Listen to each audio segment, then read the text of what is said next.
Siap bergerak? Ayo kolaborasi.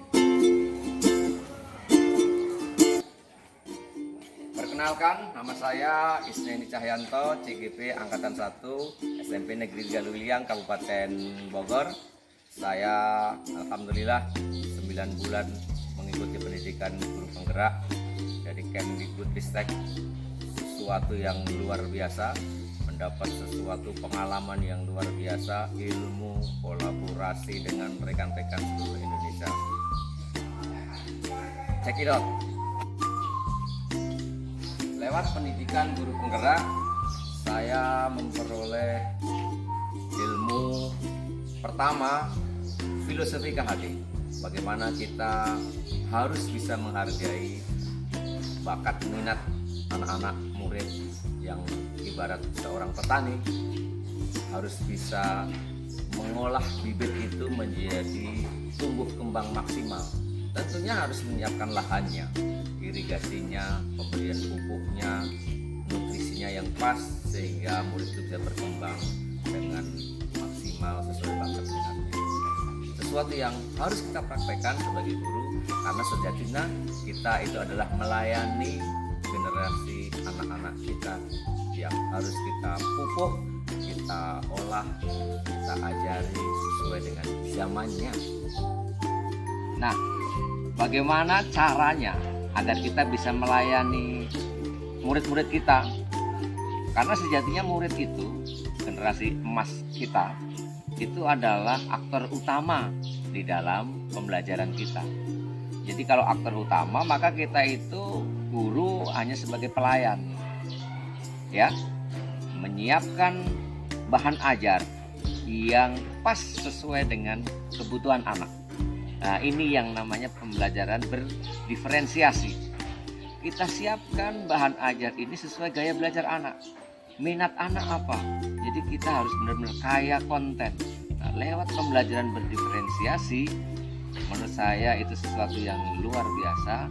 Guru-guru harus berani mempraktekkan itu agar anak bisa terfasilitasi, terjembatani di dalam proses tumbuh kembangnya, belajar dengan riang, belajar dengan happy, karena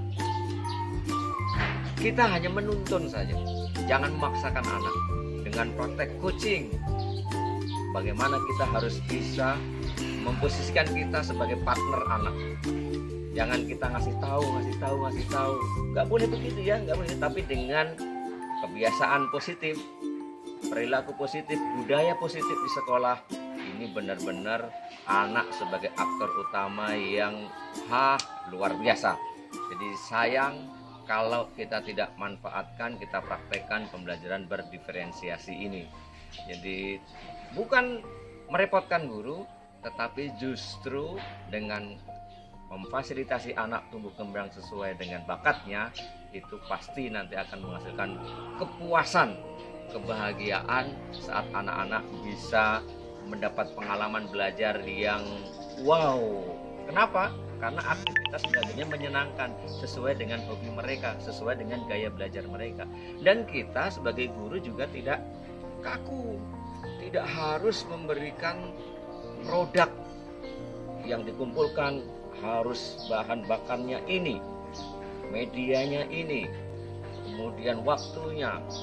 Jadi biarkan anak berkreasi, kita latih anak untuk berkreasi, menciptakan pemikiran, hasil-hasil yang baru, yang orisinal, hasil karya anak. Itu harus kita latihkan. Nggak bisa kita melatihkan kreasi ini pada anak dengan sekejap. Harus langkah demi langkah kita lewati, kita nikmati. Setelah kita mempraktekkan pembelajaran berdiferensiasi, ternyata kreasi anak itu luar biasa. Apa yang harus kita lakukan sebagai guru? Maka menghargai. Ini adalah bentuk penghargaan guru di SMP 3 Luwiliang terkait dengan hasil karya anak. Kita buatkan galeri karya siswa. Ini jadikan monumen karya anak, penghargaan kita pada anak,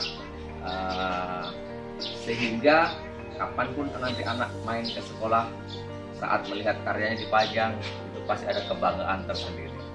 Nah, ini adalah komunitas memberi, Memberi dalam artian menghargai bersama karya anak negeri.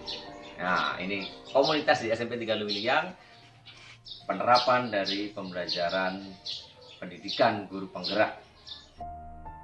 Rencana tindak lanjut saya sebagai pemimpin pembelajaran, pertama saya akan konsisten menerapkan pembelajaran berdiferensiasi, karena menurut saya ini adalah ruh, ini adalah semangat guru penggerak di dalam memfasilitasi tumbuh kembang anak sesuai dengan bakat dan minatnya.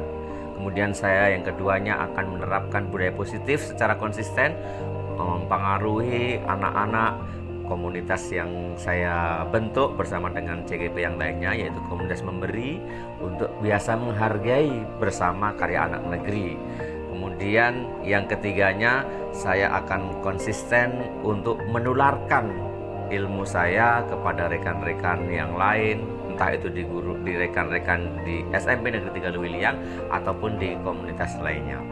Kemudian rencana tindak lanjut saya dalam pengembangan sekolah di SMP 3 Luwiliang, pertama saya akan menerapkan manajemen yang terbuka di dalam kepemimpinan sekolah, terutama di dalam pengelolaan aset sumber daya manusia. Itu menjadi kunci utamanya, dilanjutkan dengan sumber daya yang lainnya, ditambah juga dengan penerapan monitoring dan evaluasi yang rutin setiap bulan dilakukan dengan instrumen yang disepakati bersama, sehingga pelaksanaan kegiatan itu dapat smart, dapat terukur, dan dapat tercapai dengan jalan yang jelas. Terima kasih. Saya Isnin Cahyanto. Mohon maaf. Semangat belajar, Indonesia maju. Assalamualaikum warahmatullahi wabarakatuh.